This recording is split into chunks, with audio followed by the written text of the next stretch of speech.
Hi everyone.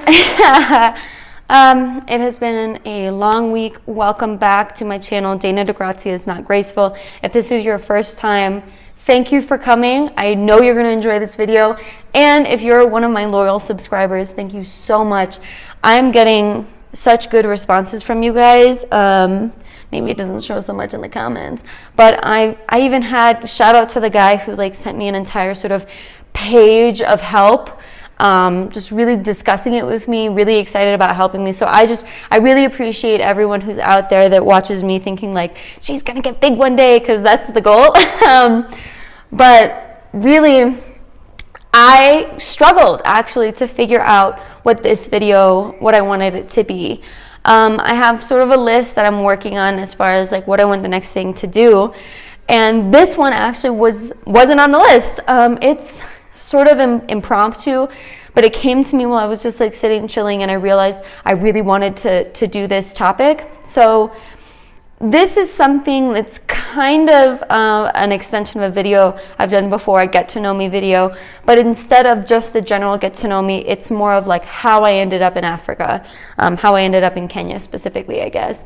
But my actual journey of immigrating here started in Zambia, of all places. And I've mentioned that in the other video, how I did work for an organization called ALERT, and I will put the full name up, the African Lion and Environmental Research Trust.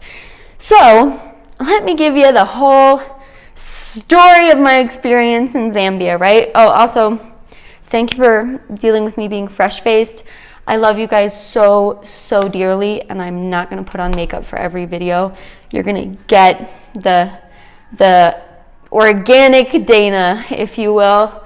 I'm just not going to put on makeup for every video, but I love you guys, and I'm doing the videos because I love you.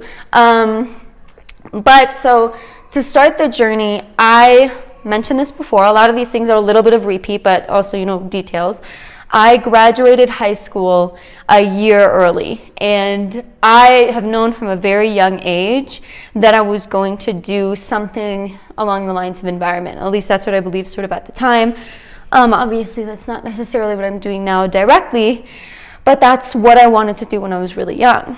So after graduating a year early, I saw my sister live in a place called Narok in Kenya, and she was there for a while. And instead of immediately sort of coming and living with her in Kenya directly, I wanted to find something to do on my own.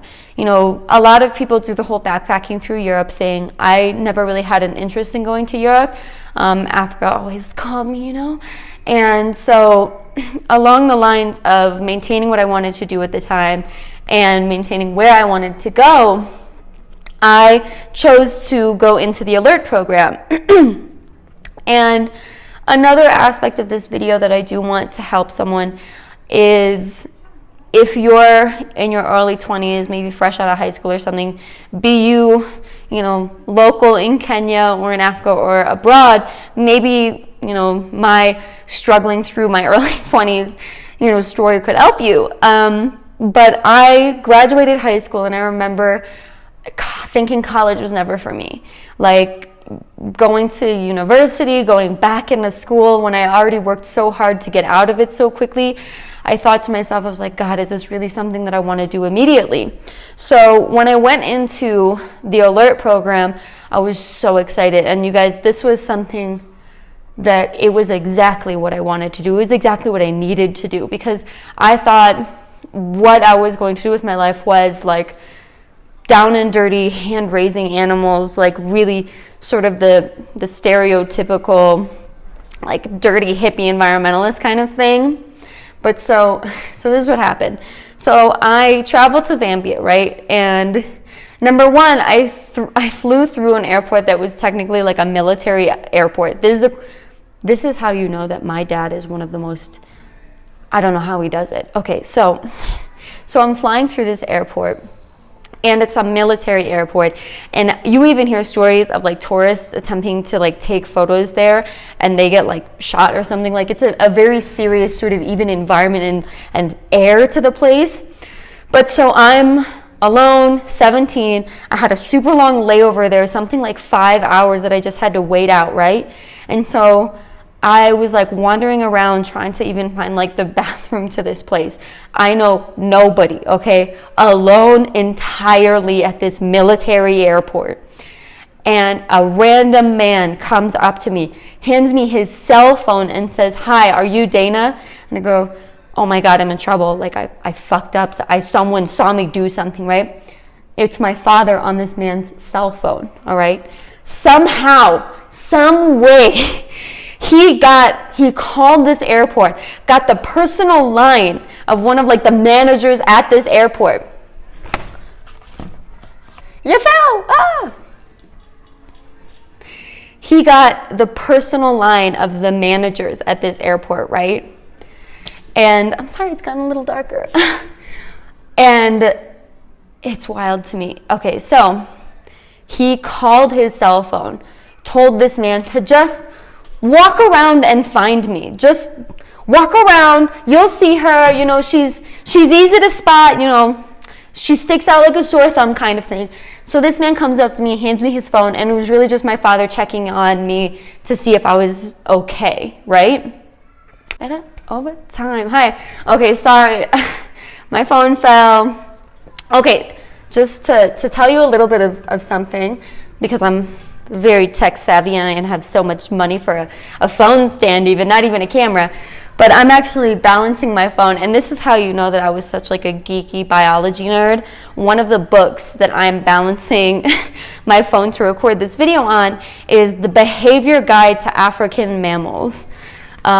So just I was a super nerd, super biology nerd, really into big cats. But so finishing the story, my dad got a hold of me through one of the airport manager's personal lines, and he just found me. Kind of maybe a good thing that I stick out so much, because I just stick out, you know? So, and again, I was like 17, so when like big man comes up to me, like, oh my God, I'm in so much trouble. But so that was fine. So I land in Livingston, Zambia. Well, that was where the location was. But so I land in Zambia, and they don't have my bags, lost the bags, annoying, right? And so I get there, and all I have is my carry-on, which, thank God, my amazing father gave me some muscle relaxers. You know, because everyone, I mean, it was a stupid long flight. I was super nervous. I had some extra ones. And so I get to the hotel, which is sort of the meeting point where you get picked up by the team often. But the guy wasn't going to pick me up until I believe like it was the next day.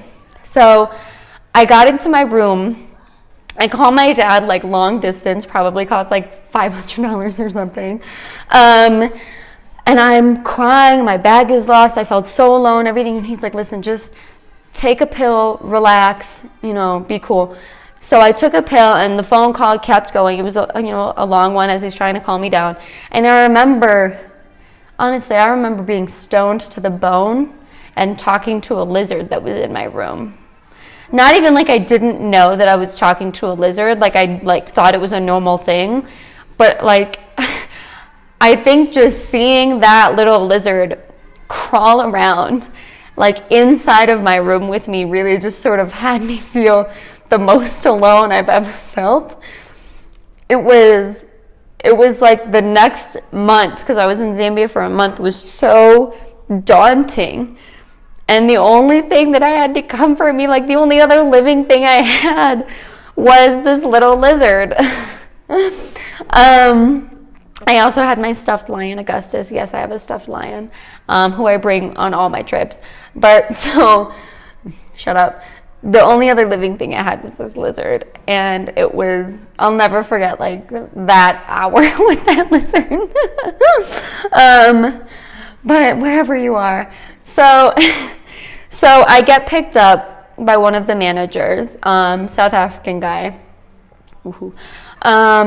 Called Marnus, and so he brings me back, and the first thing that you do as a volunteer, as a guest, or whatever, is you do what's called a lion walk. And how they sort of make money in general is they'll take tourists to go on a lion walk, and it really is exactly how it sounds. You go on a walk with one of the cubs, one or two of them really, and like 2, 3. We had, I believe, I want to say like 7 cubs actually, so probably more like 2 or 3 lions to a group. But so we at that point did sort of the more touristy aspect, which was we got to walk with the guides and sort of meet the first couple lions we were there, took some photos. I'll try and fit them in right here. Don't judge me because I was a lot bigger and not as cute as I am now, as I say, with no makeup, but still, don't judge me. I was 17 and awkward. So yeah, that was like the first taste, and I was like, oh my God, like I'm touching a lion, I'm petting a lion, I'm sitting here with the lion. This is absolutely wild. So I get to my room, sort of meet some of the other people, and you guys, as far as the people go, let me admit, I didn't have the best experience. I was one of 2 other Americans there. I don't really care my experience with the people. That doesn't negate the amazing time that I had, right? Because what I got to do, and this is like the part that really got me, what I got to do is I woke up at like 6 a.m., right? Wake up, I would like eat an apple every day kind of thing, and then you'd go on a lion walk. And it was now, instead of being like the tourist walking in front, we were the volunteers walking in back, and we would help sort of contain the lions. We would walk with them. We would listen to the handlers. And by the way, all the handlers were these Zambian guys, super cool dudes. And we would be able to just be with them, see the environment, walk with them.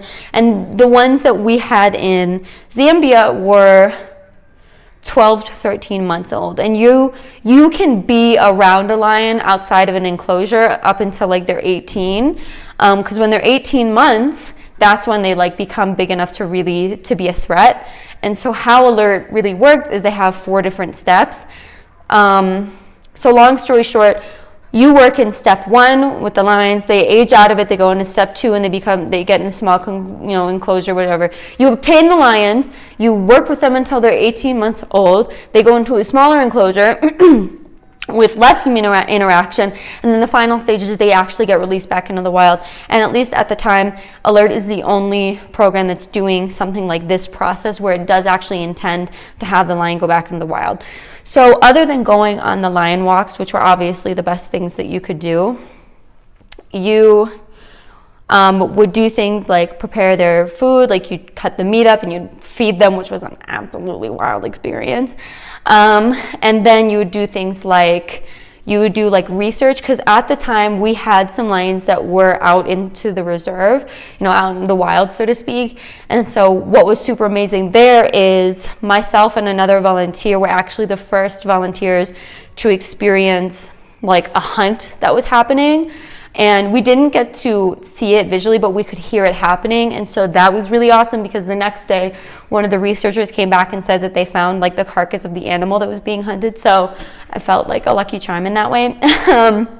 But so I did that for a month, and I adored it. And it was exactly sort of what I needed to not necessarily get out of my system, but kind of in this way of like, okay, is this really the life that I want? Is like, the stereotype hippie thing, what I want to do? Is Zambia where I want to be? Is this the program I want to be in? And so what's great is being in Zambia also gave me not only great memories, but sort of the courage to move forward in my life, because I got to USIU feeling like, okay, that was what I was going to do. But then that pushed me further into realizing, okay, I actually want to do this and go about it in this way. The environment will always be a great love for me, but I realized, again, we know everything we need to know to save the environment. And so I want to go about it in the way of what are my skill sets going to be applied to that will be the most effective. And so that's why I am where I am now. But I really was thinking about this because the story that I had this is the funniest experience I've ever had in my life, you guys. So I was with one of the handlers, cool dude called Skinny because he was like 6 feet tall, like this skinny, right? And so Skinny and I were with the lions, and we were doing something in the enclosure. I think we were like cleaning or just something like that, right? And Skinny had his machete with him, and we were walking out, and there was a point where he leaned the machete like up against sort of the fence, and I know the video is getting long, but he leaned his machete up against the fence, and we both sort of walked away for a little bit. And you guys, I wish I had a phone at the time. I had like a little Zambian kabambe, like cute little red phone. I wish I could have recorded this for you. But one of the lions like picked up in his teeth the machete and ran with it. And you know, lions, like, they're cats. They're big, playful cats. And so this little like kitten lion was running around the enclosure with his machete. And like the thing is, you know, like a toddler, they push their limits kind of thing. So he was like dodging Skinny and, you know, making sure that he was like keeping his toy kind of thing. And so for a brief moment, that little lion cub was literally the most dangerous mammal on the continent. Like a lion just with a giant knife in his hand. And so I'm like not super scared at the time. I was just dying laughing. Like seeing this grown man run after this lion with a knife, it was absolutely hysterical. But so that was just sort of one of the highlights of what I was able to do. And it was a fantastic experience just in general. And it was great to do. It's always great to do something, and even like studies have shown, and a lot of people report back, that taking like a gap year and doing something outside of school is so beneficial, like psychologically. So I'm always gonna like carry those memories with me and be so thankful that I created them, because doing something that's outside of academia when you're young can really help shape where you want your life to go. And so one day when I'm rich and famous, maybe I'll even go back there again and just like see the next, you know, pride of lions that they have, because obviously the ones I had aged out. And you know, just be able to do it all over again and understand more and more about Africa as a whole, and be able to sort of bring everything I've learned about African culture from Kenya back to Zambia. Yeah, they eat ugali, and you know, they have their words and everything for it. But I had a great experience there, and it's something that I would really recommend anyone to do. Even if the environment isn't your thing, do something before you enter university or before you enter the workforce that just feeds your soul. So that's my little video and my little funny story for you. I hope you at least found this video, you know, to have some joy in it. I hope you at least enjoy it if you're not in sort of the position to go and do your gap year experience kind of thing. But do remember to live your life in a way that does actually feed your soul. So I'll see you in the next video, guys. Bye.